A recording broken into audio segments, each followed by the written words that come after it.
Doctors ਇੱਕ ਇਦਾਂ ਦਾ ਸ਼ਬਦ ਜਿਸ ਨੂੰ ਆਮ ਜ਼ਿੰਦਗੀ 'ਚ ਆਪਾਂ ਦੇਖੀਏ ਤੇ ਕਿਹਾ ਜਾਂਦਾ ਹੈ ਕਿ ਇੱਕ ਵੱਡੀ ਜ਼ਿੰਮੇਵਾਰੀ ਨਿਭਾਉਂਦੇ ਨੇ, ਫਿਰ ਭਾਵੇਂ ਉਹ ਸੁਸਾਇਟੀ ਦੇ ਪ੍ਰਤੀ ਹੋਵੇ ਜਾਂ ਫਿਰ ਕਿਸੇ ਇੱਕ ਆਮ ਇਨਸਾਨ ਪ੍ਰਤੀ। ਡਾਕਟਰਸ ਨੂੰ ਰੱਬ ਦਾ ਦਰਜਾ ਵੀ ਦਿੱਤਾ ਜਾਂਦਾ ਹੈ। ਉਹ ਇਸ ਕਰਕੇ ਕਿ ਕਿਹਾ ਜਾਂਦਾ ਹੈ ਕਿ ਜੇਕਰ ਰੱਬ ਧਰਤੀ ਤੇ ਹੁੰਦਾ ਸ਼ਾਇਦ ਉਹ ਵੀ ਇਸੇ ਤਰੀਕੇ ਇਲਾਜ ਕਰਦਾ ਜਿਸ ਤਰੀਕੇ ਨਾਲ ਸਾਡੇ ਡਾਕਟਰਸ ਇਲਾਜ ਕਰਦੇ ਨੇ। ਤੇ ਅੱਜ ਡਾਕਟਰਸ ਡੇ ਦੇ ਮੌਕੇ ਦੇ ਉੱਤੇ ਜੇਕਰ ਗੱਲ ਕੀਤੀ ਜਾਵੇ ਤਾਂ ਡਾਕਟਰਸ ਨਾਲ ਗੱਲ ਕਰਨੀ ਤਾਂ ਬਣਦੀ ਜ਼ਰੂਰ ਹੈ, ਕਿਉਂਕਿ ਇੱਕ ਡਾਕਟਰ ਦੀ ਜ਼ਿੰਦਗੀ ਕੀ ਹੁੰਦੀ ਹੈ, ਕਿਸ ਤਰੀਕੇ ਦੇ ਨਾਲ ਇੱਕ ਡਾਕਟਰ ਆਪਣੇ ਆਪ ਨੂੰ ਮਰੀਜ਼ ਨੂੰ ਟਰੀਟ ਕਰਨ ਲਈ, ਮਰੀਜ਼ ਦਾ ਇਲਾਜ ਕਰਨ ਲਈ ਪ੍ਰਿਪੇਅਰ ਕਰਦਾ, ਆਪਣੇ ਆਪ ਨੂੰ ਤਿਆਰ ਕਰਦਾ, ਕਿਸ ਤਰੀਕੇ ਦੇ ਨਾਲ ਇੱਕ ਡਾਕਟਰ ਦੀ ਦਿਨਚਰਿਆ ਹੁੰਦੀ ਹੈ। ਕਿਉਂਕਿ ਇਕੱਲੇ ਸਿਰਫ ਮਰੀਜ਼ਾਂ ਦਾ ਇਲਾਜ ਕਰਨਾ ਹੀ ਉਸਦੇ ਹੱਥ ਵਿੱਚ ਨਹੀਂ ਹੁੰਦਾ, ਬਲਕਿ ਕਈ ਵਾਰ ਕੁਝ ਆਪਾਤਕਾਲੀਨ ਸਥਿਤੀਆਂ ਇਹੋ ਜਿਹੀਆਂ ਬਣ ਜਾਂਦੀਆਂ ਨੇ ਜਿਸ ਦੇ ਵਿੱਚ ਡਾਕਟਰ ਨੂੰ ਸ਼ਾਇਦ ਆਪਣਾ ਪਰਿਵਾਰ ਤੱਕ ਤਿਆਗਣਾ ਪੈਂਦਾ ਤੇ ਮਰੀਜ਼ ਨੂੰ ਆਪਣਾ ਪੂਰਾ ਸਮਾਂ ਦੇਣਾ ਪੈਂਦਾ। ਸੋ ਅੱਜ ਡਾਕਟਰਸ ਡੇ ਦੇ ਉੱਤੇ ਅਸੀਂ ਮੌਜੂਦ ਹਾਂ ਡਾਕਟਰ ਗਗਨਦੀਪ ਸਿੰਘ ਜੀ ਦੇ ਨਾਲ, ਜੋ ਕਿ ਜੁਆਇੰਟ ਰਿਪਲੇਸਮੈਂਟ ਆਰਥੋ ਸਰਜਨ ਨੇ ਤੇ ਨਾਲ ਹੀ ਨਾਲ CEO ਨੇ ਸੋਹਾਣਾ ਹਸਪਤਾਲ ਦੇ। ਤਾਂ ਇਹਨਾਂ ਦਾ ਸਵਾਗਤ ਕਰ ਲੈਂਦੇ ਹਾਂ। ਸੋ ਬਹੁਤ ਬਹੁਤ ਸਵਾਗਤ ਹੈ ਸਰ ਤੁਹਾਡਾ ਲਿਵਿੰਗ ਇੰਡੀਆ ਨਿਊਜ਼ ਦੇ ਉੱਤੇ। Sir thank you very much ਜੀ, ਥੈਂਕ ਯੂ ਸਾਹਿਬ। ਜਿੱਦਾਂ ਮੈਂ ਹੁਣ ਜ਼ਿਕਰ ਕੀਤਾ ਕਿ ਇੱਕ ਵੱਡਾ ਸਵਾਲ ਆ ਜਾਂਦਾ ਕਿ ਜਦੋਂ ਇੱਕ ਡਾਕਟਰ ਦੀ ਜ਼ਿੰਦਗੀ ਹੁੰਦੀ ਹੈ ਉਹ ਬਹੁਤ ਕਹਿ ਲਈਏ ਕਿ ਚੈਲੰਜਿੰਗ ਭਰੀ ਜ਼ਿੰਦਗੀ ਹੁੰਦੀ ਹੈ। ਹਰ ਦਿਨ ਇੱਕ ਨਵਾਂ ਚੈਲੰਜ ਲੈ ਕੇ ਇੱਕ ਡਾਕਟਰ ਸਵੇਰੇ ਉੱਠਦਾ, ਸ਼ਾਮ ਤੱਕ ਪਤਾ ਨਹੀਂ ਹੁੰਦਾ ਕਿ ਕੀ ਕੁਝ ਹੋ ਜਾਣਾ। ਤੁਹਾਡੀ ਜ਼ਿੰਦਗੀ ਦੀ ਜੇਕਰ ਗੱਲ ਕਰੀਏ, ਕਿਉਂਕਿ ਤੁਸੀਂ ਬਹੁਤ ਵੱਡਾ ਡਿਪਾਰਟਮੈਂਟ ਹੈ, ਆਰਥੋਪੈਡਿਕ ਡਿਪਾਰਟਮੈਂਟ ਤੁਸੀਂ ਸੰਭਾਲ ਰਹੇ ਹੋ, ਵੱਡਾ ਹਸਪਤਾਲ ਹੈ ਜਿੱਥੇ ਤੁਸੀਂ ਪ੍ਰੈਕਟਿਸ ਕਰਦੇ ਹੋ। ਕਿਸ ਤਰੀਕੇ ਨਾਲ ਜੇ ਤੁਹਾਡੀ ਦਿਨਚਰਿਆ ਦੀ ਗੱਲ ਕੀਤੀ ਜਾਵੇ ਤਾਂ ਕਿਸ ਤਰੀਕੇ ਦੀ ਦਿਨਚਰਿਆ ਤੁਹਾਡੀ ਬਣਦੀ ਹੈ ਡਾਕਟਰਸ ਦੀ? ਤੇ ਅੱਜ ਸ਼ਾਇਦ ਦਰਸ਼ਕ ਵੀ ਤੇ ਜਿਹੜੇ ਡਾਕਟਰਸ ਨੇ ਉਹ ਵੀ ਸੁਣਨਾ ਚਾਹਣਗੇ। ਸਤਿ ਸ਼੍ਰੀ ਅਕਾਲ ਜੀ ਪਹਿਲਾਂ ਸਾਰਿਆਂ ਨੂੰ। ਮੈਂ ਬਹੁਤ ਹੀ ਖੁਸ਼ਨਸੀਬ ਸ਼ੁਕਰਗੁਜ਼ਾਰ ਹਾਂ, ਤੁਸੀਂ ਮੇਰੇ ਆਪਣੇ ਲਿਵਿੰਗ ਇੰਡੀਆ ਚੈਨਲ ਤੋਂ ਤੁਸੀਂ ਸਾਡੇ ਹਸਪੀਟਲ ਆਏ, ਮੇਰੇ ਨਾਲ ਗੱਲਬਾਤ ਕਰਨ ਆਏ। ਤੇ ਮੈਂ ਇੱਕ ਬਹੁਤ ਹੀ ਤੁਸੀਂ ਅੱਜ ਗੱਲ ਕੀਤੀ ਡਾਕਟਰਸ ਡੇ 'ਤੇ ਕਿ ਡਾਕਟਰ ਦਾ ਜੀਵਨ ਜਿਹੜਾ ਹੈ ਉਹ ਕਿਸ ਤਰ੍ਹਾਂ ਦਾ ਹੁੰਦਾ ਹੈ।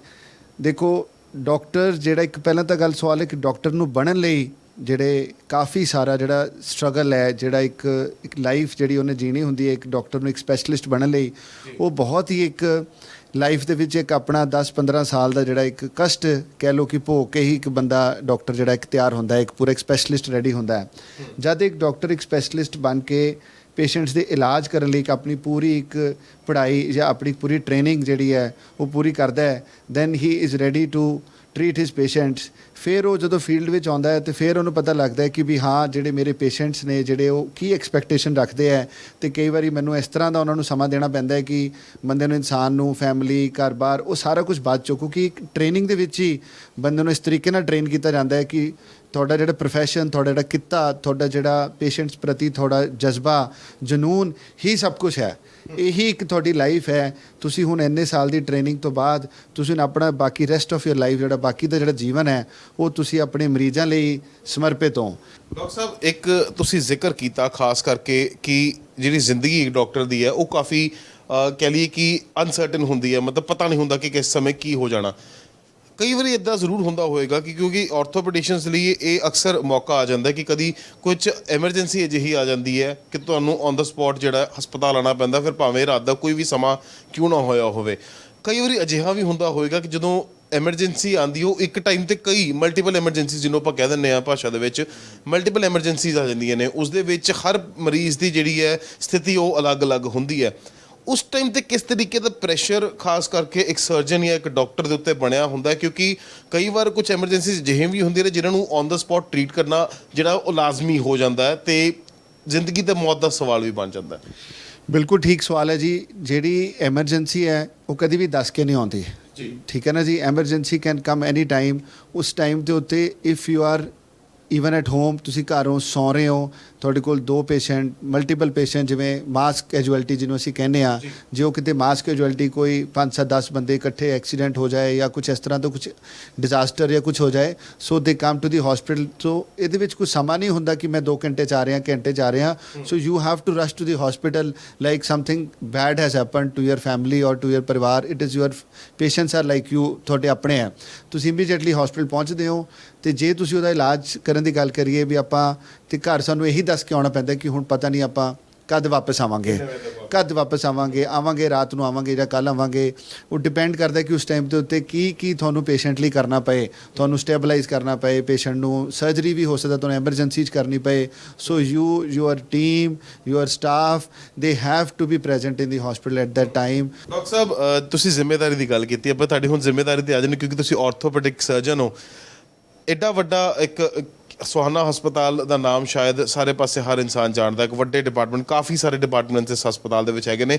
ਮੈਂ ਤੁਹਾਡੇ ਡਿਪਾਰਟਮੈਂਟ ਦੇ ਸਭ ਤੋਂ ਪਹਿਲਾਂ ਜ਼ਿਕਰ ਕਰਨਾ ਚਾਹੂੰਗਾ, ਆਰਥੋਪੈਡਿਕਸ ਡਿਪਾਰਟਮੈਂਟ ਦੇ ਵਿੱਚ ਅੱਜ ਕੱਲ੍ਹ ਜੇਕਰ ਗੱਲ ਕੀਤੀ ਜਾਵੇ, ਹਰ ਡਾਕਟਰ ਇੱਕ ਦਾਅਵਾ ਕਰਦਾ ਹੈ ਕਿ ਉਹ ਸਰਜਰੀ ਜਿਹੜੀ ਹੈ ਉਹ ਆਰਟੀਫਿਸ਼ੀਅਲ ਇੰਟੈਲੀਜੈਂਸ ਦੇ ਨਾਲ ਕਰ ਰਿਹਾ ਜਾਂ ਫਿਰ ਰੋਬੋਟਿਕਸ ਦੇ ਨਾਲ ਕਰ ਰਿਹਾ। ਅਲੱਗ-ਅਲੱਗ ਤਕਨੀਕਾਂ ਦੀ ਜਿਹੜੀ ਗੱਲ ਕੀਤੀ ਜਾਂਦੀ ਹੈ। ਜੇ ਮੈਂ ਤੁਹਾਡੇ ਬਾਰੇ ਗੱਲ ਕਰਾਂ, ਸੁਹਾਨਾ ਹਸਪਤਾਲ ਦੇ ਵਿੱਚ ਤੁਸੀਂ ਬਤੌਰ ਸਰਜਨ ਕਿਸ ਤਰੀਕੇ ਨਾਲ ਜਿਹੜੀਆਂ ਸਰਜਰੀਜ਼ ਕਰਦੇ ਹੋ ਜਿਹਦੇ ਨਾਲ ਕਹਿ ਲਈਏ ਕਿ ਜਿਹੜੇ ਮਰੀਜ਼ ਨੇ ਉਹ ਜ਼ਿਆਦਾ ਤੋਂ ਜ਼ਿਆਦਾ ਤੁਹਾਡੇ 'ਤੇ ਭਰੋਸਾ ਕਰਦੇ ਨੇ ਜਾਂ ਉਹਨਾਂ ਦੇ ਆਲੇ ਦੁਆਲੇ ਜਾ ਕੇ ਉਹ ਦੱਸਦੇ ਨੇ ਕਿ ਨਹੀਂ ਜੀ ਜੇਕਰ ਤੁਸੀਂ ਇਲਾਜ ਕਰਾਉਣਾ ਤੁਸੀਂ ਸੁਹਾਨਾ ਹਸਪਤਾਲ ਜਾਓ, ਡਾਕਟਰ ਗਗਨਦੀਪ ਕੋ ਜਾਓ। ਕੁਝ ਕਿਹੜੀਆਂ ਅਜਿਹੀਆਂ ਵੱਖਰੀਆਂ ਜਿਹੜੀਆਂ ਕਹਿ ਲਈਏ ਟੈਕਨੋਲੋਜੀ ਜਿਹੜੀਆਂ ਤੁਹਾਡੇ ਵੱਲੋਂ ਇੱਥੇ ਜਿਹੜੀਆਂ ਸੁਹਾਨਾ ਹਸਪਤਾਲ 'ਚ ਲਿਆਈਆਂ ਗਈਆਂ ਨੇ? ਦੇਖੋ, ਤੁਸੀਂ ਗੱਲ ਕਰੀ ਸੁਹਾਨਾ ਹਸਪੀਟਲ ਦੀ। ਸੁਹਾਨਾ ਹਸਪੀਟਲ ਇੱਕ 400 ਬੈਡਡ ਸੁਪਰ ਸਪੈਸ਼ਲਿਟੀ ਹਸਪੀਟਲ ਜਿਹੜਾ ਕਿ ਮੋਹਾਲੀ 'ਚ ਸੈਕਟਰ 77 'ਚ ਪਿਛਲੇ 25 ਸਾਲ ਤੋਂ ਅਸੀਂ ਇਸ ਕਮਿਊਨਿਟੀ ਦੀ ਸੇਵਾ ਕਰ ਰਹੇ ਹਾਂ। ਨਾਰਥ ਰੀਜਨ ਦਾ ਇੱਕ one of the largest charitable organisation ਹੈ ਜਿਹੜਾ ਬਹੁਤ ਦੂਰ ਦੂਰ ਤੱਕ ਪੇਸ਼ੈਂਟਸ ਦੀ ਕਰਦੇ। ਅਤੇ I am heading this organisation as the chief executive officer as well as the departmental head.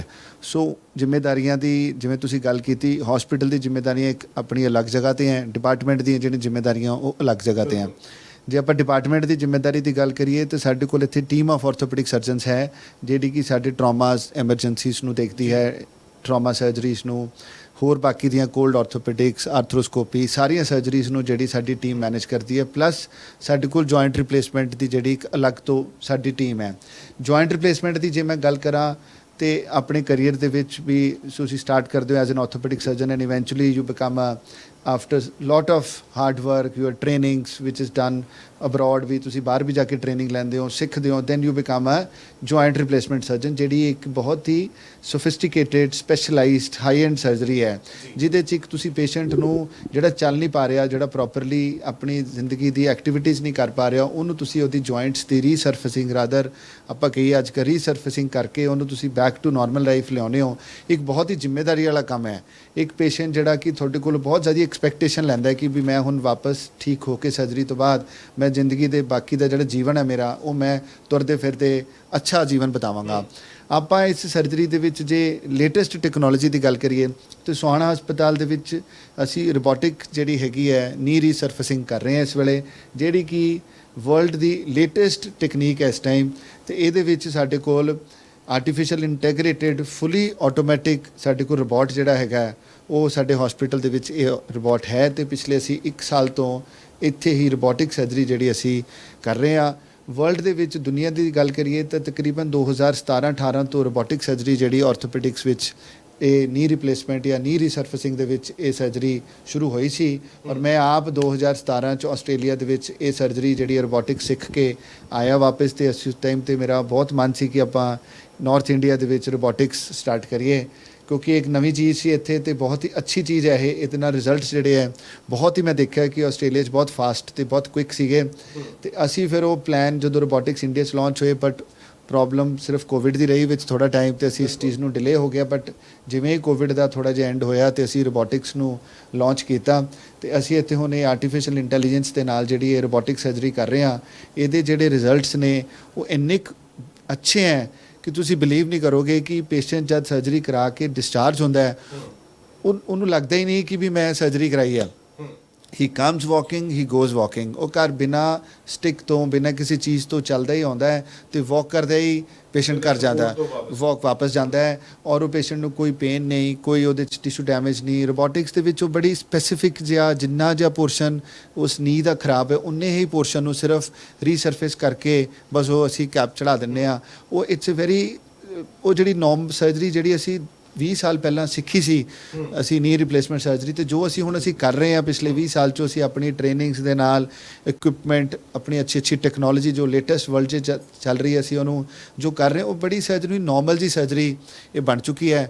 ਹੁਣ ਸਾਡਾ ਜਿਹੜਾ ਅੱਗੇ ਪਲਾਨ ਜੋ ਸਾਡਾ ਚੱਲ ਰਿਹਾ ਸੀ ਉਹਨੂੰ ਇੱਕ ਡੇ ਕੇਅਰ ਸਰਜਰੀ ਤੇ ਲਿਆ ਰਹੇ ਹਾਂ। ਡੇ ਕੇਅਰ ਦਾ ਮਤਲਬ ਹੁੰਦਾ ਜਿਵੇਂ ਇੱਕ ਕੈਟਰੈਕਟ ਸਰਜਰੀ ਹੁੰਦੀ ਹੈ, ਸਵੇਰੇ ਪੇਸ਼ੈਂਟ ਆਉਂਦਾ ਅੱਖਾਂ ਦਾ ਆਪਰੇਸ਼ਨ ਕਰਾਉਂਦਾ ਮੋਤੀਆ, ਸ਼ਾਮ ਨੂੰ ਘਰ ਚਲੇ ਜਾਂਦਾ। ਸੋ ਸਿਮਿਲਰਲੀ ਮਤਲਬ ਵਰਲਡ ਵਾਈਡ ਇਸ ਟਾਈਮ ਤੇ ਇਸ ਦੇ ਉੱਤੇ ਚੱਲ ਰਿਹਾ, ਮੇਰੀ ਵੀ ਰਿਸਰਚ ਚੱਲ ਰਹੀ, I am the panel of that research ਕਿ ਅਸੀਂ ਉਹਦੇ ਵਿੱਚ ਪੇਸ਼ੈਂਟ ਮਾਰਨਿੰਗ 'ਚ ਆਏ ਸਰਜਰੀ ਹੋਏ and by evening or maybe next day morning within 24 hours patient ਆਪਣੇ ਘਰ ਵਾਪਸ ਹੀ goes back on his feet, ਚੱਲਦਾ ਫਿਰਦਾ। ਕਿਉਂਕਿ ਪਹਿਲਾਂ ਰਿਕਵਰ ਹੋ ਕੇ ਸਭ ਕੁਝ ਕਰਕੇ ਜਿਹੜਾ ਇੱਕ ਇਨਸਾਨ ਜਿਹੜਾ ਮਰੀਜ਼ ਜਿਹੜਾ ਹੈ ਉਹ 24 ਘੰਟੇ 'ਚ ਘਰ ਵਾਪਸ ਜਾ ਸਕਦਾ ਹੈ। ਤੇ ਇਸੇ ਉੱਤੇ ਸਾਡਾ ਕੰਮ ਚੱਲ ਰਿਹਾ। ਅਸੀਂ ਹੁਣ ਕਾਫੀ ਹੱਦ ਤੱਕ ਇਹਦੇ ਨੇੜੇ ਲੱਗ ਗਏ ਹਾਂ। ਅਸੀਂ ਤਕਰੀਬਨ 48 ਆਵਰਸ ਤੇ ਅਸੀਂ ਪੇਸ਼ੈਂਟ ਨੂੰ ਹੁਣ ਡਿਸਚਾਰਜ ਕਰ ਦਿੰਦੇ ਹਾਂ। 48 ਘੰਟੇ ਬਾਅਦ ਪੇਸ਼ੈਂਟ ਆਪਣਾ ਫਿਰ ਕੇ ਘਰ ਚਲੇ ਜਾਂਦਾ ਹੈ। ਔਰ ਪੇਸ਼ੈਂਟ ਦਾ ਪਹਿਲਾ ਸਵਾਲ ਇਹੀ ਹੁੰਦਾ ਹੈ ਰਿਲੇਟਿਵਸ ਦਾ ਕਿ ਚੱਲਾਂਗੇ ਕਦੋਂ, ਵਾਸ਼ਰੂਮ ਪੇਸ਼ੈਂਟ ਕਦੋਂ ਸ਼ੁਰੂ ਕਰੂਗਾ, ਆਪਣੇ ਪੈਰਾਂ ਤੇ ਕਦ ਆਊਗਾ। ਸੋ ਇਹ ਜਿਹੜੇ ਮਿਥ ਹੈ ਜਿਹੜੀ ਇਹ ਅਸੀਂ ਉਹਨੇ ਜਿਹੜੀ ਰੋਬੋਟਿਕ ਸਰਜਰੀ ਤੋਂ ਬਾਅਦ ਇਹ ਮਿਥ ਸਾਰੇ ਪੇਸ਼ੈਂਟ ਦੇ ਸੋਲਵ ਹੋ ਰਹੇ ਹੈ ਕਿ ਇਸ ਤਰ੍ਹਾਂ ਦਾ ਕੁਝ ਨਹੀਂ ਹੈ, ਕੋਈ ਸਾਨੂੰ ਨਾਲੀ ਵਗੈਰਾ ਪਾਉਣ ਦੀ ਜ਼ਰੂਰਤ ਨਹੀਂ ਹੈ।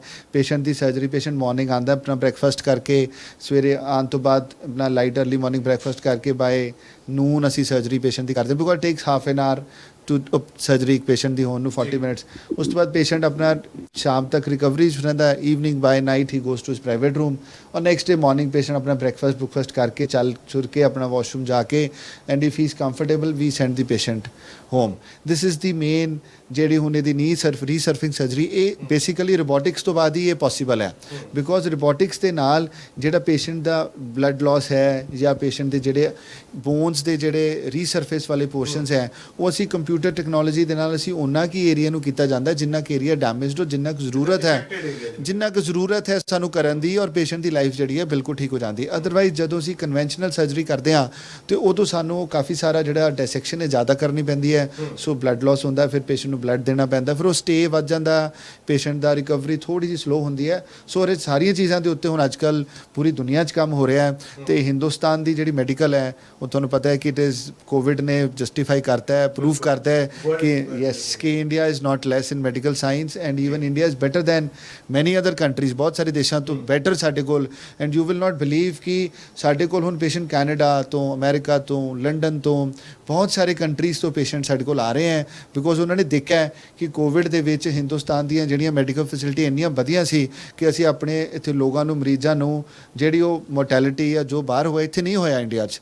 ਇਹਦੀ ਬਹੁਤ ਕਾਫੀ ਘੱਟ ਸੀ, ਬਹੁਤ ਘੱਟ ਸੀਗਾ। ਉਹਦਾ ਕਾਰਨ ਸੀ ਕਿ ਸਾਡੇ ਡਾਕਟਰਸ ਬਹੁਤ ਅੱਛੇ ਵੈਲ ਟ੍ਰੇਨਡ ਹੈ, ਸਾਡੇ ਕੋਲ ਬਹੁਤ ਅੱਛੇ ਇਕਵਿਪਮੈਂਟ ਹੈ ਜੋ ਸ਼ਾਇਦ ਦੁਨੀਆ ਦੇ ਵਿੱਚ ਲੋਕਾਂ ਨੂੰ ਲੱਗਦਾ ਸੀ ਕਿ ਸ਼ਾਇਦ ਹਿੰਦੁਸਤਾਨ ਪਿਛੜਿਆ ਹੋਇਆ ਦੇਸ਼ ਹੈ ਤੇ ਇੱਥੇ। ਬਟ ਮੈਂ ਤਾਂ ਸਾਰੀ ਦੁਨੀਆ 'ਚ ਦੇਖਿਆ, ਅਮਰੀਕਾ, ਇੰਗਲੈਂਡ, ਆਸਟ੍ਰੇਲੀਆ, ਮੈਂ ਸਾਰੇ ਕਿਤੇ ਰਿਹਾ। ਮੈਂ ਦੇਖਿਆ ਕਿਸ ਤਰ੍ਹਾਂ ਦੀ ਉੱਥੇ ਸਰਜਰੀਆਂ ਹੁੰਦੀਆਂ, ਆਪਰੇਸ਼ਨ ਥੀਏਟਰ 'ਚ ਕਿਸ ਤਰ੍ਹਾਂ ਦਾ ਕੰਮ ਕੀਤਾ ਜਾਂਦਾ ਹੈ। ਪਰ ਮੈਨੂੰ ਇਹ ਲੱਗਦਾ ਕਿ ਅਸੀਂ ਜਿਹੜਾ ਕੰਮ ਕਰ ਰਹੇ ਹਾਂ ਉਹ ਦੁਨੀਆ ਤੋਂ ਕਿਸੇ ਵੀ ਪੁਆਇੰਟ 'ਚ, ਪੂਰੇ ਵਰਲਡ 'ਚ ਕਿਸੇ ਵੀ ਇੱਕ ਐਂਗਲ 'ਤੇ ਵੀ ਉਹ ਘੱਟ ਹੈ ਜਾਂ ਕਿਸੇ ਵੀ ਪੁਆਇੰਟ 'ਤੇ ਅਸੀਂ ਲੈਕ ਕਰ ਰਹੇ ਹਾਂ। ਚਾਹੇ ਆਪਾਂ ਮਸ਼ੀਨੀ ਤੌਰ 'ਤੇ ਚੱਲੀਏ, ਚਾਹੇ ਆਪਾਂ ਡਾਕਟਰੀ ਕਾਬਲੀਅਤ 'ਚ ਚੱਲੀਏ, ਚਾਹੇ ਆਪਾਂ ਸਟਾਫ ਜਾਂ ਆਪਣੀ ਆਪਰੇਸ਼ਨ ਤੋਂ ਬਾਅਦ ਜਿਹੜੀ ਮੈਨੇਜਮੈਂਟ ਦੀ ਗੱਲ ਕਰੀਏ, we are even better than ਦੀ ਬਾਕੀ ਦੇ ਹੋਰ ਦੇਸ਼ਾਂ ਤੋਂ। ਤੇ ਆਪਾਂ ਆਪਣੇ ਦੇਸ਼ ਦੇ ਵਿੱਚ ਸਾਡਾ ਸੁਹਾਣਾ ਹਸਪਤਾਲ ਨਾਰਥ ਇੰਡੀਆ ਦਾ ਇੱਕ ਬਹੁਤ ਹੀ ਅੱਛਾ ਹਸਪੀਟਲ ਤੇ ਅਸੀਂ ਇੱਥੇ ਅੱਛਾ ਕੁਆਲਿਟੀ ਦਾ ਕੰਮ ਕਰ ਰਹੇ ਹਾਂ। ਤੇ ਜੋ ਲੇਟੈਸਟ ਟੈਕਨੋਲੋਜੀ ਵਰਲਡ ਵਿੱਚ ਜੋ ਹਜੇ ਸ਼ਾਇਦ ਜਿਹੜਾ ਸਾਡਾ ਹੁਣ ਫੁੱਲੀ ਆਟੋਮੈਟਿਕ ਰੋਬੋਟ ਹੈ ਉਹ ਹਜੇ ਇੰਡੀਆ ਦੇ ਵਿੱਚ ਬਹੁਤ ਹੀ ਘੱਟ ਸੈਂਟਰਸ ਦੇ ਵਿੱਚ ਅਵੇਲੇਬਲ ਹੈ। ਉਹ ਫੁੱਲੀ ਆਟੋਮੈਟਿਕ ਦੇ ਨਾਲ ਉਹਦੇ ਐਡਵਾਂਟੇਜਸ ਇੰਨੇ ਹੈ ਕਿ ਵੀ ਜਿਹੜੀ ਸਰਜਰੀ ਹੈ ਉਹਦੇ ਵਿੱਚ ਆਟੋਮੇਸ਼ਨ ਹੋਣ ਦੇ ਕਾਰਨ ਤੁਹਾਨੂੰ ਉਹਦੇ ਵਿੱਚ ਮੈਨੂਅਲੀ ਕੁਝ ਵੀ ਜ਼ਿਆਦਾ ਕਰਨ ਦੀ ਜ਼ਰੂਰਤ ਨਹੀਂ ਹੈ। ਬਹੁਤ ਹੀ ਕਹਿ ਲਈਏ ਕਿ ਇੰਨੀ ਕੁ ਲੇਟੈਸਟ ਚੀਜ਼ ਹੈ ਵੀ ਜੇ ਉਹ ਜਿਹੜੇ ਇੱਕ ਆਰਥੋਪੈਡਿਕ ਸਰਜਨ ਜਦੋਂ ਵਾਚ ਕਰਦਾ ਦੇਖਦਾ ਹੈ ਉਹਨੂੰ ਤਾਂ ਲੱਗਦਾ ਹੈ ਕਿ ਵੀ ਇਹ ਪੋਸੀਬਲ ਹੀ ਨਹੀਂ ਹੈ। ਮਤਲਬ it is in there dreams. ਸ਼ਾਇਦ ਜੋ ਚੀਜ਼ ਅਸੀਂ ਹੁਣ ਰੋਬੋਟਿਕ ਸਰਜਰੀ ਨਾਲ ਕਰਦੇ ਹਾਂ ਉਹ ਇੱਕ ਨਾਰਮਲ ਸਰਜਨ ਦਾ ਇੱਕ ਡ੍ਰੀਮ ਹੀ ਹੋ ਸਕਦਾ ਹੋ। ਡਾਕਟਰ ਸਾਹਿਬ ਇੱਥੇ ਇੱਕ ਸਵਾਲ ਬਹੁਤ ਵੱਡਾ ਖੜਾ ਕਿਉਂ ਹੋ ਜਾਂਦਾ, ਮੈਂ ਉਹ ਸਵਾਲ ਜ਼ਰੂਰ ਸ਼ਾਇਦ ਉਹ ਦਰਸ਼ਕਾਂ ਦੇ ਮਨ ਦੇ ਵਿੱਚ ਵੀ ਉੱਠਦਾ ਹੋਏਗਾ। ਸਭ ਤੋਂ ਵੱਡਾ ਸਵਾਲ ਇੱਥੇ ਆ ਜਾਂਦਾ ਜਦੋਂ ਕੋਈ ਸਰਜਰੀ ਹੁੰਦੀ ਹੈ, ਖਾਸ ਕਰਕੇ ਜੁਆਇੰਟ ਰਿਪਲੇਸਮੈਂਟ ਦੀ ਸਰਜਰੀ ਹੁੰਦੀ ਹੈ, ਕੋਈ ਜੇਕਰ ਜੋੜ ਬਦਲਿਆ ਜਾਂਦਾ ਹੈ, ਇੱਥੇ ਵੀ ਕੁਝ ਮਾਡਲਸ ਇੱਥੇ ਪਏ ਹੋਏ ਨੇ ਜੇਕਰ ਦਰਸ਼ਕ ਦੇਖ ਪਾਉਣ ਤਾਂ ਇੱਕ ਸਵਾਲ ਇੱਥੇ ਵੱਡਾ ਜ਼ਰੂਰ ਆ ਜਾਂਦਾ। ਕਈ ਵਾਰੀ ਦੇਖਿਆ ਜਾਂਦਾ ਕੁਝ ਸਰਜਰੀਜ਼ ਦੇ ਵਿੱਚ ਇਨਫੈਕਸ਼ਨ ਦਾ ਡਰ ਬਣਿਆ ਹੁੰਦਾ, ਇਨਫੈਕਸ਼ਨ ਹੋ ਜਾਂਦੀ ਹੈ। ਉਹ ਕਿਹੜੀਆਂ ਕੰਡੀਸ਼ਨਸ ਹੁੰਦੀਆਂ ਨੇ ਤੇ ਤੁਹਾਡੇ ਵੱਲੋਂ ਕਿਹੜੇ ਅਜਿਹੇ ਮੈਜਰਸ ਲਿੱਤੇ ਜਾ ਰਹੇ ਨੇ ਜਿਨ੍ਹਾਂ ਦੇ ਵਿੱਚ ਕਿਹਾ ਜਾਵੇ ਕਿ ਇਨਫੈਕਸ਼ਨ ਰੇਟ ਜਿਹੜਾ ਉਹ ਜ਼ੀਰੋ ਪਹੁੰਚ ਚੁੱਕਿਆ ਹੋਇਆ? ਦੇਖੋ ਬਹੁਤ ਵਧੀਆ ਤੁਸੀਂ ਸਵਾਲ ਕੀਤਾ ਇਹ ਸਰ ਕਿ ਜਿਹੜਾ ਇਨਫੈਕਸ਼ਨ ਹੈ ਇੱਕ ਵਾਰੀ ਜੇ ਹੋ ਜਾਏ ਤੇ ਬਾਅਦ ਵਿੱਚ ਬਹੁਤ ਪਰੇਸ਼ਾਨ ਕਰਦਾ ਪੇਸ਼ੈਂਟ ਨੂੰ, ਠੀਕ ਹੈ ਨਾ। ਫਿਰ ਉਹਨੂੰ ਸਰਜਰੀ ਕੀਤੀ ਦਾ ਸਰਜਨ ਦਾ ਜਿਹੜਾ ਐਫਰਟ ਲੱਗਿਆ, ਸਟਾਫ ਦਾ ਐਫਰਟ ਲੱਗਿਆ, ਜਿਹੜੀ ਮਿਹਨਤ ਕੀਤੀ, ਉਹ ਸਾਰੀ ਜਿਹੜੀ ਮਿਹਨਤ ਉਹ ਪਿੱਛੇ ਹੋ ਜਾਂਦੀ ਹੈ। ਬਿਕੋਜ਼ ਉਹ ਜਿਹੜੀ ਇਨਫੈਕਸ਼ਨ ਜੇ ਹੋ ਜਾਏ ਤਾਂ ਪੇਸ਼ੈਂਟ ਨੂੰ ਐਂ ਲੱਗਦਾ ਕਿ ਮੇਰਾ ਤਾਂ ਸਾਰਾ ਖਰਾਬ ਹੋ ਗਿਆ system. But doctor has done his best, ਉਹਨੇ ਆਪਣਾ ਪੂਰਾ ਅੱਛੀ ਸਰਜਰੀ ਕਰਤੀ। ਪਰ ਜੇ ਇਨਫੈਕਸ਼ਨ ਹੋ ਗਈ ਤਾਂ everything is zero. So infection ਨੂੰ ਕੰਟਰੋਲ ਕਰਨ ਲਈ ਅਸੀਂ ਸੋਹਾਣਾ ਹਸਪੀਟਲ ਵਿੱਚ ਇਸ ਤਰ੍ਹਾਂ ਦੇ ਮੈਜਰਸ ਕੀਤੇ ਹੈ ਕਿ ਸਾਡਾ ਇਨਫੈਕਸ਼ਨ ਰੇਟ ਆਲਮੋਸਟ ਜ਼ੀਰੋ ਹੈ ਪਿਛਲੇ ਕਾਫੀ ਸਾਰੇ ਸਾਲਾਂ ਤੋਂ। ਮੈਨੂੰ ਨਹੀਂ ਲੱਗਦਾ ਕਿ ਮੇਰਾ ਕੋਈ ਐਸਾ ਪੇਸ਼ੈਂਟ ਹੈ ਜਿਹਦੇ ਕੋਈ ਇਨਫੈਕਸ਼ਨ ਹੋਈ ਤੇ ਮੈਨੂੰ ਉਹਦਾ ਕੋਈ ਦੁਬਾਰਾ ਕੁਝ ਕਰਨਾ ਪਿਆ। ਮੈਜਰਸ ਦੇ ਵਿੱਚ ਗੱਲ ਕਰੀਏ ਕਿ ਸਾਡੇ ਕੋਲ ਇੱਕ ਜੁਆਇੰਟ ਰਿਪਲੇਸਮੈਂਟ ਸਵੀਟ ਅਲੱਗ ਹੈ, ਸੈਪਰੇਟ ਓਟੀ ਸਵੀਟ ਹੈ, ਜਿਹਦੇ ਵਿੱਚ ਸਿਰਫ ਔਰ ਸਿਰਫ ਜੁਆਇੰਟ ਰਿਪਲੇਸਮੈਂਟ ਵਾਲਾ ਹੀ ਪੇਸ਼ੈਂਟ ਅੰਦਰ ਜਾਂਦਾ ਹੈ। Otherwise no other surgery is done in that operation theatre.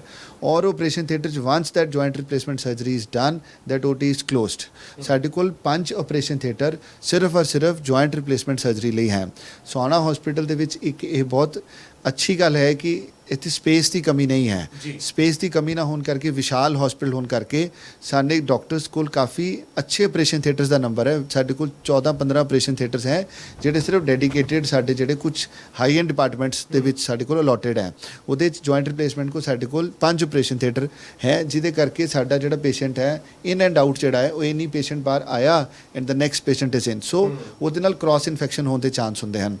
So first foremost importance is ਕਿ ਤੁਹਾਡਾ ਓਟੀ ਦਾ ਜਿਹੜਾ ਇਨਸਾਈਡ ਦਾ ਤੁਹਾਡਾ ਕਲਚਰ ਹੈ ਜਾਂ ਓਟੀ ਦਾ ਤੁਹਾਡਾ ਪ੍ਰੋਟੋਕੋਲ ਹੈ ਉਹ ਇੰਨਾ ਕੁ ਸਟ੍ਰਿਕਟ ਹੋਣਾ ਚਾਹੀਦਾ ਹੈ। ਔਰ ਉਹ ਜਿਹੜਾ ਤੁਹਾਡਾ ਓਟੀ ਹੈ, ਹੁਣ ਸਾਡੇ ਤਾਂ ਜਿਹੜੇ ਆਪਰੇਸ਼ਨ ਥੀਏਟਰ ਨੇ ਉਹ ਦੇ ਆਰ ਗਲਾਸ ਥੀਏਟਰਸ। ਉਹ ਵੀ ਆਪਾਂ ਗੱਲ ਕਰੀਏ ਕਿ they are the most inert and most antibacterial and zero infection ਵਾਲੇ ਥੀਏਟਰਸ ਹੈ। ਗਲਾਸ ਓਟੀਜ਼ ਸਿਰਫ ਔਰ ਸਿਰਫ ਕੁਝ ਹੀ ਕੰਟਰੀ ਦੇ ਕੁਝ ਹੀ ਹਸਪਤਾਲਾਂ ਦੇ ਵਿੱਚ ਅਵੇਲੇਬਲ ਨੇ। ਨਾਰਥ ਇੰਡੀਆ ਵਿੱਚ ਮੈਂ ਕਿਸੇ ਹਸਪੀਟਲ ਦੇ ਵਿੱਚ ਗਲਾਸ ਆਪਰੇਸ਼ਨ ਥੀਏਟਰਸ ਨਹੀਂ ਦੇਖੇ। Glass is the most inert material. Otherwise ਜੇ ਅਸੀਂ ਪੇਂਟ ਦੀ ਗੱਲ ਕਰੀਏ, ਵਾਲਸ ਦੇ ਉੱਤੇ ਪੇਂਟ ਹੁੰਦਾ ਤੇ ਉੱਥੇ ਬੈਕਟੀਰੀਆ ਬੈਠ ਸਕਦਾ ਹੈ। ਵੇਅਰਐਜ਼ ਜੇ ਗਲਾਸ ਹੈ ਤੇ ਉਹਦੀ ਜਿਹੜੀ ਫਿਊਮੀਗੇਸ਼ਨ, ਕਲੀਨਿੰਗ ਤੇ ਜੋ ਉਹਦਾ ਸਿਸਟਮ ਹੈ it is very easy and very perfect. So glass OT with joint replacement suite that creates an atmosphere with all HEPA filters, your UV filters inside the OT, your ਸਾਰਾ ਕੁਛ AHU air handling units, ਉਹ ਸਾਰਾ ਜੋ system ਜੋ world wide ਜੋ practice ਕੀਤਾ ਜਾਂਦਾ ਹੈ ਉਹ ਸਾਡਾ ਸਾਰਾ ਸਿਸਟਮ ਆਪਰੇਸ਼ਨ ਥੀਏਟਰਸ ਵਿੱਚ ਵੀ ਔਰ ਆਪਰੇਸ਼ਨ ਥੀਏਟਰ ਤੋਂ ਬਾਅਦ ਜਿਹੜੀ ਅਸੀਂ ਪੇਸ਼ੈਂਟ ਜਿੱਥੇ ਫਸਟ 1 ਡੇ 24 ਆਵਰਸ ਪੇਸ਼ੈਂਟ ਉਹ ਜਗ੍ਹਾ ਤੇ ਰਹਿੰਦਾ ਉੱਥੇ ਵੀ ਇਹ ਸਾਰਾ ਸਿਸਟਮ ਜਿਹੜਾ ਇੰਟੀਗ੍ਰੇਟਿਡ ਹੈ ਕਿ ਬੈਕਟੀਰੀਆ ਆਉਣ ਤੋਂ ਪਹਿਲਾਂ ਇੰਨੇ ਕੁ ਸਾਡੇ ਚੈੱਕ ਪੁਆਇੰਟਸ ਹੈ ਕਿ ਦੈਟ 0.2 ਮਾਈਕਰੋਨਸ ਵਾਲਾ ਬੈਕਟੀਰੀਆ ਵੀ ਆਪਰੇਸ਼ਨ ਥੀਏਟਰ ਆਉਣ ਤੋਂ ਪਹਿਲਾਂ will be vanished, will be taken care. Doctor ਸਾਹਿਬ, ਜਿੱਥੇ ਹੁਣ ਆਪਾਂ ਇਨਫੈਕਸ਼ਨ ਦੀ ਗੱਲ ਕੀਤੀ, ਇੱਕ ਸਵਾਲ ਫੇਰ ਸ਼ਾਇਦ ਲੋਕਾਂ ਦੇ ਮਨਾਂ ਦੇ ਵਿੱਚ ਉੱਠਦਾ, ਜਦੋਂ ਜੁਆਇੰਟ ਰਿਪਲੇਸਮੈਂਟ ਹੁੰਦੀ ਹੈ ਕਹਿੰਦੇ ਕਿ ਕਿੰਨੇ ਸਮੇਂ ਦੇ ਵਿੱਚ ਇੱਕ ਇਨਸਾਨ ਜਿਹੜਾ, ਇੱਕ ਮਰੀਜ਼ ਜਿਹੜਾ ਵੀ ਤੁਹਾਡੇ ਕੋਲੋਂ ਸਰਜਰੀ ਕਰਵਾ ਰਿਹਾ, ਉਹ ਸਰਜਰੀ ਕਰਵਾਉਣ ਤੋਂ ਬਾਅਦ ਕਿੰਨੇ ਸਮੇਂ ਦੇ ਵਿੱਚ ਜਿਹੜਾ ਹੈ ਉਹ ਆਪਣੇ ਪੈਰਾਂ 'ਤੇ ਚੱਲ ਕੇ ਜਿਹੜਾ ਹੈ ਚੱਲ ਫਿਰ ਸਕਦਾ ਜਾਂ ਫਿਰ ਤੁਰ ਫਿਰ ਸਕਦਾ? ਕਿਉਂਕਿ ਇਹ ਸਵਾਲ ਇੱਕ ਬਹੁਤ ਮੇਜਰ ਸਵਾਲ ਜਿਹੜਾ ਹਰ ਇਨਸਾਨ, ਹਰ ਮਰੀਜ਼ ਦੇ ਦਿਮਾਗ ਵਿੱਚ ਆਉਂਦਾ, ਖਾਸ ਕਰਕੇ ਪਰਿਵਾਰਕ ਮੈਂਬਰਾਂ ਦੇ ਦਿਮਾਗ ਵਿੱਚ। ਬਿਲਕੁਲ ਆਉਂਦਾ ਜੀ ਇਹ।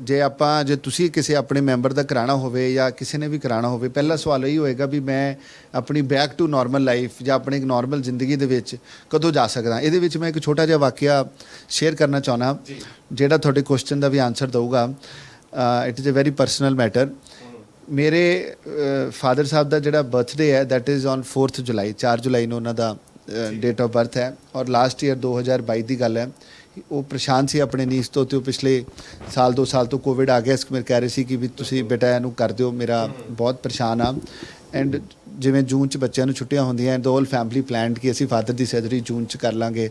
ਐਂਡ ਉਹਨਾਂ ਨੇ ਮਨਾ ਕਰਤਾ, ਕਹਿੰਦੇ ਕਿ ਮੇਰਾ 4 ਜੁਲਾਈ ਨੂੰ ਬਰਥਡੇ ਹੈ ਤੇ ਮੈਂ ਆਪਣੇ ਬਰਥਡੇ ਵਾਲੇ ਦਿਨ I want to be walk and happy party ਕਰਨੀ ਹੈ, ਮੈਂ ਜੋ ਕਰਨਾ ਵੀ ਆਪਣਾ ਗੁਰਦੁਆਰੇ ਜਾਣਾ, ਵੀ ਮੈਂ ਨਹੀਂ ਚਾਹੁੰਦਾ ਕਿ ਜੂਨ 'ਚ ਹੋਏ, ਤੁਸੀਂ ਇਹਨੂੰ ਮਈ 'ਚ ਕਰ ਦਿਓ। ਅਸੀਂ ਉਹਨਾਂ ਦੀ ਸਰਜਰੀ 22 ਜੂਨ 2022 ਨੂੰ ਮੈਂ ਪਲਾਨ ਕੀਤੀ ਐਂਡ ਮੈਂ ਕਿਹਾ ਜੀ ਤੁਸੀਂ ਡੋਂਟ ਵਰੀ, ਤੁਸੀਂ ਬਰਥਡੇ ਵਾਲੇ ਦਿਨ ਠੀਕ ਹੋਵੋਗੇ। ਅਸੀਂ ਉਹਨਾਂ ਦੀਆਂ ਮੇਰੇ ਫੈਮਿਲੀ ਮੈਂਬਰਸ ਨੇ ਚਲੋ ਪਿਕਚਰਸ ਲਈਆਂ ਸਰਜਰੀ ਤੋਂ ਬਾਅਦ ਕਿ ਉਹ ਇਸ ਤਰ੍ਹਾਂ ਬਾਹਰ ਆ ਗਏ ਹੈ, ਸਰਜਰੀ ਤੋਂ ਬਾਅਦ ਅਗਲੇ ਦਿਨ ਉਹ ਚੱਲ ਰਹੇ ਹੈ। ਔਰ ਫਿਰ ਉਸ ਤੋਂ ਬਾਅਦ ਅਸੀਂ 4 ਜੁਲਾਈ ਨੂੰ ਉਹਨਾਂ ਦਾ ਬਰਥਡੇ ਸੈਲੀਬ੍ਰੇਟ ਕੀਤਾ ਤੇ ਉਹਨਾਂ ਦੀ ਉੱਥੇ ਚੱਲਦੇ ਫਿਰਦੇ ਦੀਆਂ ਵੀਡੀਓਜ਼ ਉਹਨਾਂ ਨੂੰ ਬਹੁਤ ਸੀ ਕਿ ਮੈਂ ਸਟਿਕ ਫੜਨੀ ਹੈ, ਨਾ ਮੈਂ ਵਾਕਰ ਫੜਨਾ ਹੈ, ਮੈਂ ਚੱਲਣਾ ਇੱਦਾਂ ਨਹੀਂ ਹੈ, ਫੋਟੋਆਂ ਖਿੱਚੋਗੇ ਮੇਰੀ ਸਾਰੀ ਉਮਰ ਵਾਕਰ ਵਾਲੀਆਂ ਫੋਟੋਆਂ। And you will not believe it is matter of only 14 days, 14 ਦਿਨ ਦੇ ਵਿੱਚ ਆਪਣਾ ਬਰਥਡੇ ਸੈਲੀਬ੍ਰੇਟ ਕਰ ਰਹੇ ਸੀ। ਔਰ ਉਹ ਆਪਣਾ ਕੋਈ ਉਹਨਾਂ ਦੇ ਕੋਲ ਏਡ ਨਹੀਂ ਸੀ ਚੱਲਣ ਵਾਸਤੇ ਤੇ ਐਂਡ ਹੀ ਵਾਜ਼ ਲਾਈਕ ਕਿ ਵੀ ਮੈਨੂੰ ਤਾਂ ਪਤਾ ਹੀ ਨਹੀਂ ਸੀ ਤੇ ਉਹ ਆਪਣਾ ਫਰੈਂਡ ਸਰਕਲ ਹੈ, ਹਰ ਪੁੱਛਦੇ ਆ ਚਾਹੇ ਤੁਹਾਡੇ ਫਾਦਰ ਹੈ, ਬਟ ਆਪਣੀ ਫੈਮਿਲੀ ਮੈਂਬਰ ਹੀ ਤੁਹਾਨੂੰ ਥੋੜਾ ਜਿਹਾ ਕਈ ਵਾਰੀ ਹੁੰਦਾ, ਸਟ੍ਰੈਸ ਵੀ ਜ਼ਿਆਦਾ ਹੁੰਦਾ ਹੈ, ਪਰ ਐਵਰੀਥਿੰਗ ਵੈਂਟ ਫਾਈਨ। ਔਰ ਮੇਰੇ ਫਾਦਰ ਸਾਹਿਬ 15 ਦਿਨ ਦੇ ਵਿੱਚ ਬੈਕ ਟੂ, ਔਰ ਸੋਨਾ ਹਸਪੀਟਲ 'ਚ ਅਸੀਂ ਇੱਥੇ ਉਹਨਾਂ ਦੀ ਸਰਜਰੀ ਕੀਤੀ ਐਂਡ ਇਟ ਵਾਸ ਪਰਫੈਕਟ। ਸੋ ਇਹਦੇ ਵਿੱਚ ਇੱਕ ਸਵਾਲ ਹੁਣ ਆਪਾਂ ਇਹ ਵੀ ਐਡ ਆਨ ਕਰਾਂ, ਕਿਉਂਕਿ ਜਿੱਥੇ ਤੁਸੀਂ ਸਰਜਰੀਜ਼ ਦਾ ਜ਼ਿਕਰ ਕੀਤਾ, ਇੱਕ ਮੈਂ ਆਮ ਇਨਸਾਨ ਦੀ ਗੱਲ ਕਰਾਂ, ਇੱਕ ਮੌਕਾ, ਚਲੋ ਇੱਕ ਸਮਾਂ ਜ਼ਰੂਰ ਆਉਂਦਾ, ਕਹਿੰਦੇ ਜਦੋਂ ਉਮਰ ਦਾ ਤਕਾਜ਼ਾ ਹੁੰਦਾ ਇਹ ਚੀਜ਼ਾਂ ਦੀ ਜ਼ਰੂਰਤ ਪੈ ਜਾਂਦੀ ਹੈ, ਪਰ ਜੇਕਰ ਇੱਕ ਆਮ ਇਨਸਾਨ ਦੀ ਗੱਲ ਕਰੀਏ ਤੇ ਅਜਿਹੀ ਕਿਹੜੀਆਂ ਚੀਜ਼ਾਂ ਨੇ ਬਤੌਰ ਡਾਕਟਰ, ਬਤੌਰ ਸਰਜਨ, ਤੁਸੀਂ ਇੱਕ ਮੈਸੇਜ ਜਿਹੜਾ ਖਾਸ ਕਰਕੇ ਦਰਸ਼ਕਾਂ ਨੂੰ ਦੇਣਾ ਚਾਹੋਗੇ, ਜਿਹਦੇ ਵਿੱਚ ਇਹ ਚੀਜ਼ ਕਹੀਏ ਕਿ ਇੱਕ ਆਮ ਜ਼ਿੰਦਗੀ ਨੂੰ ਇੱਕ ਹੈਲਦੀ ਜ਼ਿੰਦਗੀ, ਇੱਕ ਤੰਦਰੁਸਤ ਜ਼ਿੰਦਗੀ ਤੇ ਇੱਕ ਕਹਿ ਲਈਏ ਕਿ ਵਧੀਆ ਦਿਨਚਰਿਆ ਵਾਲੀ ਜ਼ਿੰਦਗੀ ਬਣਾਈਏ, ਤਾਂ ਕਿ ਜਿਹੜੀਆਂ ਬਿਮਾਰੀਆਂ ਅੱਜ ਦੀ ਦੁਨੀਆ ਦੇ ਵਿੱਚ ਜਕੜ ਰਹੀਆਂ ਨੇ ਇਨਸਾਨਾਂ ਨੂੰ, ਉਸ ਤੋਂ ਬਚਿਆ ਜਾਵੇ, ਜਾਂ ਫਿਰ ਉਹ ਇਸ ਉਮਰ ਤੇ ਜਾ ਕੇ ਹੁਣ ਜਿੱਥੇ ਕਿ ਚਲੋ ਮੰਨਿਆ ਜਾ ਸਕਦਾ ਕਿ ਇਹ ਚੀਜ਼ ਹੋ ਸਕਦੀ ਹੈ। ਦੇਖੋ, ਮੈਂ ਬਹੁਤ ਇਸ ਚੀਜ਼ ਤੇ ਸਟ੍ਰੈਸ ਕਰਦਾ, ਮੇਰਾ ਇਹ ਬਹੁਤ ਹੀ ਜ਼ਿਆਦਾ ਜੀਵਨ ਦਾ ਇਹ ਰਿਹਾ ਹੈ ਕਿ ਵੀ ਹਰ ਚੀਜ਼ ਨੂੰ ਪ੍ਰੀਵੈਂਟ ਜੇ ਕੀਤਾ ਜਾ ਸਕਦਾ ਹੈ ਤੇ ਕਿਉਂ ਨਾ ਕਰੀਏ। ਮੈਂ ਜਿਵੇਂ ਪਹਿਲਾਂ ਗੱਲ ਕੀਤੀ, prevention is better then cure. ਮੈਂ ਆਪਣੇ ਹਰ ਪੇਸ਼ੈਂਟ ਨੂੰ ਜਦ ਕੋਈ ਸਰਜਰੀ ਕਰਾਉਣ ਕੋਈ ਫੈਮਿਲੀ ਮੈਂਬਰ ਆਉਂਦਾ ਤੇ ਜਿਹੜੇ ਉਹਨਾਂ ਦੇ ਨਾਲ ਪਰਿਵਾਰਿਕ ਮੈਂਬਰ ਹੁੰਦੇ ਆ, ਬੱਚੇ, ਉਹਨਾਂ ਦੇ ਯੰਗਸਟਰਸ, ਉਹਨਾਂ ਨੂੰ ਸਮਝਾਉਣਾ ਕਿ ਦੇਖੋ ਇਹਨਾਂ ਦੀ ਹੁਣ ਸਰਜਰੀ ਹੋ ਰਹੀ ਹੈ, ਤੁਸੀਂ ਆਪਣੀ ਲਾਈਫ ਸਟਾਈਲ ਨੂੰ ਇਸ ਤਰੀਕੇ ਦਾ ਬਣਾਓ ਕਿ ਤੁਹਾਡੀ ਨਾ ਹੋਏ। ਦੇਖੋ, ਮੇਰਾ ਬਹੁਤ ਜ਼ਿਆਦਾ ਇਸ ਚੀਜ਼ ਇੰਟਰਸਟ ਵੀ ਹੈ ਬਹੁਤ, ਮੈਂ ਖੁਦ ਇੱਕ ਫਿਜ਼ੀਕਲ ਫਿਟਨੈਸ ਮੈਂ ਬਹੁਤ ਜ਼ਿਆਦਾ ਰੱਖਦਾ, ਮੈਨੂੰ ਜੋ ਮਰਜ਼ੀ ਦੁਨੀਆ ਇੱਧਰ ਤੋਂ, ਮੈਂ 45 ਮਿੰਟਸ ਆਪਣੇ ਸਰੀਰ ਨੂੰ ਰੋਜ਼ ਦੇਣੇ ਹੀ ਦੇਣੇ ਆ, ਚਾਹੇ ਮੈਂ ਵਾਕ ਕਰਾਂ, ਚਾਹੇ ਮੈਂ ਜਿਮ ਕਰਾਂ, it is depending upon your ਕੀ ਤੁਹਾਡਾ ਟਾਈਮ ਹੈ ਜਾਂ ਕੀ ਤੁਸੀਂ ਜਿਹੜਾ ਇਹ ਕਰਨਾ ਚਾਹੀਦਾ ਹੈ। ਤੇ ਮੈਂ ਖੁਦ ਇਸ ਚੀਜ਼ ਨੂੰ ਬਹੁਤ ਕਰਦਾ ਕਿ ਵੇਟ ਨਹੀਂ ਵਧਣਾ ਚਾਹੀਦਾ। ਈਵਨ ਸਾਰੇ ਮੈਨੂੰ ਪੁੱਛਦੇ ਕਿ ਤੁਸੀਂ ਡਾਕਟਰ ਸਾਹਿਬ ਖਾਂਦੇ ਨਹੀਂ, ਤੁਹਾਡਾ ਵੇਟ ਕਿਉਂ ਇਸ ਲਈ ਨਹੀਂ ਵੱਧਦਾ। ਇਟਸ ਨਾਟ ਕਿ ਖਾਣਾ ਨਹੀਂ, ਤੁਹਾਡੇ ਸਰੀਰ ਨੂੰ ਜਿੰਨੀ ਕੁ ਐਕਟੀਵਿਟੀ ਦੀ ਜ਼ਰੂਰਤ ਹੈ, ਜੇ ਤੁਸੀਂ ਨਹੀਂ ਕਰਦੇ, ਤੁਸੀਂ ਥੋੜਾ ਵੀ ਖਾਓਗੇ, ਤੁਹਾਡਾ ਜਿਹੜਾ ਵੇਟ ਹੈ ਉਹ ਵਧਣਾ ਹੀ ਵਧਣਾ ਹੈ। ਦੇਖੋ, ਇੱਕ ਹੈਲਦੀ ਲਾਈਫ ਸਟਾਈਲ ਜਿਹੜਾ ਹੈ ਇਹ ਬਹੁਤ ਜ਼ਰੂਰੀ ਹੈ ਹਰ ਬੰਦੇ ਲਈ। ਸੋ ਮੈਂ ਇਹੀ ਇੱਕ ਕੀ ਹੋਮ ਮੈਸੇਜ ਜਾਂ ਟੇਕ ਹੋਮ ਮੈਸੇਜ ਆਪਣੇ ਸਾਰੀ ਦੁਨੀਆ ਨੂੰ ਜਾਂ ਲੋਕਾਂ ਨੂੰ ਜਿਹੜੇ ਸੁਣ ਰਹੇ ਆ ਉਹਨਾਂ ਨੂੰ ਦੇਣਾ ਚਾਹੁੰਦਾ ਕਿ ਆਪਣੀ ਹੈਲਦੀ ਲਾਈਫ ਸਟਾਈਲ ਦੇ ਵਿੱਚ ਪਹਿਲੀ ਚੀਜ਼ ਇਸ ਵਰਕਆਊਟ ਔਰ ਆਪਣੇ ਸਰੀਰ ਨੂੰ ਟਾਈਮ ਦੇਣਾ। ਸੈਕਿੰਡ, ਇੱਕ ਬੈਲੈਂਸਡ ਡਾਈਟ ਜਿਹੜੀ ਹੈ ਉਹਦਾ ਸੇਵਨ ਕਰਨਾ, ਜਿਹਦੇ ਵਿੱਚ ਸਾਰਾ ਕੁਝ ਹੀ ਆ ਜਾਂਦਾ। ਬੈਲੈਂਸਡ ਡਾਈਟ ਦੇ ਵਿੱਚ ਤੁਹਾਡੀ ਫਰੂਟਸ ਕੰਜ਼ੰਪਸ਼ਨ, ਵੈਜੀਟੇਬਲ ਕੰਜ਼ੰਪਸ਼ਨ, ਘਰ ਦਾ ਖਾਣਾ, less of your junk food. I would say junk food ਖਾਏ ਬਿਨਾਂ ਠੀਕ ਹੈ, ਕਿਸੇ ਦਾ ਵੀ ਗੁਜ਼ਾਰਾ ਨਹੀਂ, ਸਭ ਪਾਰਟੀਜ਼ ਕਰਦੇ ਆ, ਬਾਹਰ ਜਾਂਦੇ ਆ, ਬਟ ਉਹਦੀ ਇੱਕ ਲਿਮਿਟੇਸ਼ਨ ਹਰ ਇਨਸਾਨ ਨੇ ਆਪਣੀ ਬੋਡੀ ਦੇ ਅਨੁਸਾਰ ਹੀ ਬਣਾਉਣੀ ਹੈ। ਸੋ ਉਹ ਇੱਕ ਲਿਮਿਟੇਸ਼ਨ ਤੁਸੀਂ ਬਣਾ ਕੇ ਰੱਖੋ ਕਿ ਆਪਣਾ ਜਿਹੜਾ ਤੁਹਾਡਾ ਆਊਟਸਾਈਡ ਫੂਡ ਜਾਂ ਤੁਸੀਂ ਜਿਹੜਾ ਇਹ ਜੰਕ ਫੂਡ ਜਾਂ ਬਾਹਰਲਾ ਖਾਣਾ ਜਿਹੜਾ ਉਹਦਾ ਸੇਵਨ ਜਾਂ ਉਹਦੇ ਕਿੰਨਾ ਕੁ ਤੁਸੀਂ ਕਰਨਾ ਹੈ।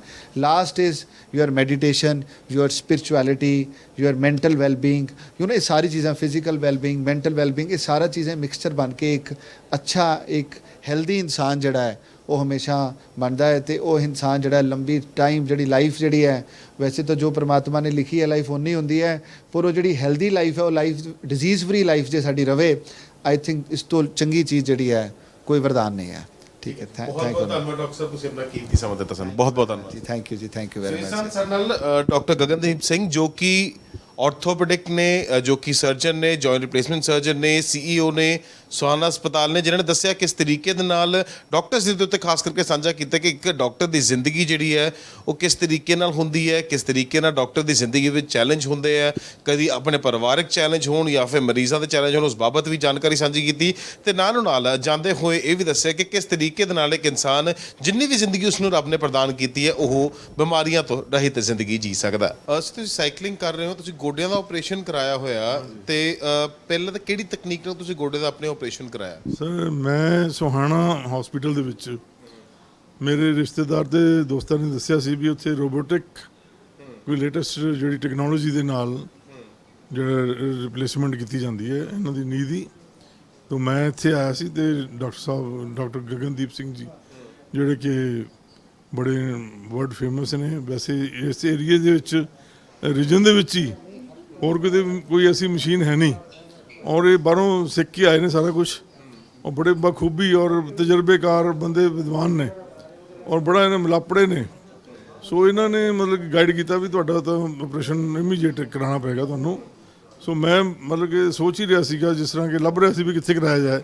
ਸੋ ਮੈਂ ਇਮੀਡੀਏਟਲੀ ਜਿਹੜਾ ਹੈ ਇਹਨਾਂ ਨੂੰ ਪ੍ਰੈਫਰ ਕੀਤਾ, ਔਰ ਇਹਨਾਂ ਨੇ ਵਾਕਿਆ ਹੀ ਬਖੂਬੀ ਜਿਹੜਾ ਹੈ ਪੇਨਲੈਸ ਤਰੀਕੇ ਨਾਲ ਜਿਹੜਾ ਹੈਗਾ ਇਹ ਆਪਰੇਸ਼ਨ ਕੀਤਾ। ਔਰ ਮੇਰੇ ਗੋਡੇ 2 ਮਾਰਚ ਨੂੰ ਹੋਇਆ ਸੀ ਦੋਨੋਂ knees the. Now I am perfectly all right.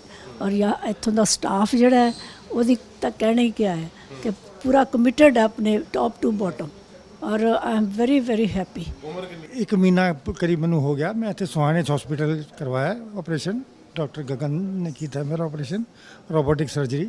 Actually I flown from Bangalore. ਤਾਂ ਮੈਂ ਇੱਥੇ ਮੈਂ ਫੋਨ ਕੀਤਾ ਇੱਥੇ। ਗੁਰਪ੍ਰੀਤ ਜੀ ਦਾ ਨੰਬਰ ਮੈਨੂੰ ਮਿਲਿਆ, ਉਹਨਾਂ ਨੇ ਫੋਨ ਕਰਕੇ WhatsApp ਕਰਕੇ ਉਹਨਾਂ ਨੂੰ ਭੇਜਿਆ ਵੀ ਮੇਰਾ ਇਹ ਹੈਗਾ 3D ਐਕਸ-ਰੇ। ਉਹਨਾਂ ਨੇ ਕਿਹਾ ਤੁਸੀਂ ਆ ਜਾਓ, ਤੁਹਾਡਾ ਆਪਰੇਸ਼ਨ ਹੋਊਗਾ। ਬੈਂਗਲੌਰ 'ਚ ਵੀ ਇਹੀ ਦੱਸਿਆ था ਆਪਰੇਟ ਕਰਨਾ था 3 ਡਾਕਟਰ ਦੇ। ਉਹਦੇ ਬਾਅਦ ਫਿਰ ਮੈਂ ਬੈਂਗਲੌਰ ਤੋਂ ਇੱਥੇ ਆ ਗਿਆ। ਉਸ ਤੋਂ ਪਹਿਲਾਂ ਸਾਨੂੰ ਹੈਦਰਾਬਾਦ ਪਤਾ ਕਰਵਾਇਆ ਤਾਂ ਹੈਦਰਾਬਾਦ ਜੋ ਹੈ 6.5 ਲੱਖ ਰੁਪਏ ਮੰਗ ਰਹੇ ਸੀਗੇ ਆਪਰੇਸ਼ਨ ਦੇ। ਇਹ ਸਰਜਰੀ ਇੱਥੇ ਸਸਤੀ ਹੈਗੀ। ਤਾਂ ਫਿਰ ਮੈਂ ਇੱਥੇ ਆਇਆ ਤਾਂ ਇਹਨਾਂ ਦਾ ਮੈਨੂੰ ਨੈਕਸਟ ਡੇ ਫੋਨ ਆਇਆ, ਕਹਿੰਦਾ ਤੁਸੀਂ ਆ ਜਾਓ। ਤਾਂ ਮੈਂ ਸੋਚਿਆ ਵੀ ਸ਼ਾਇਦ ਉਹਦੇ ਲਈ ਬੁਲਾਇਆ ਹੋਊਗਾ ਟੈਸਟ ਟੂਸਟ ਦੇ ਲਈ।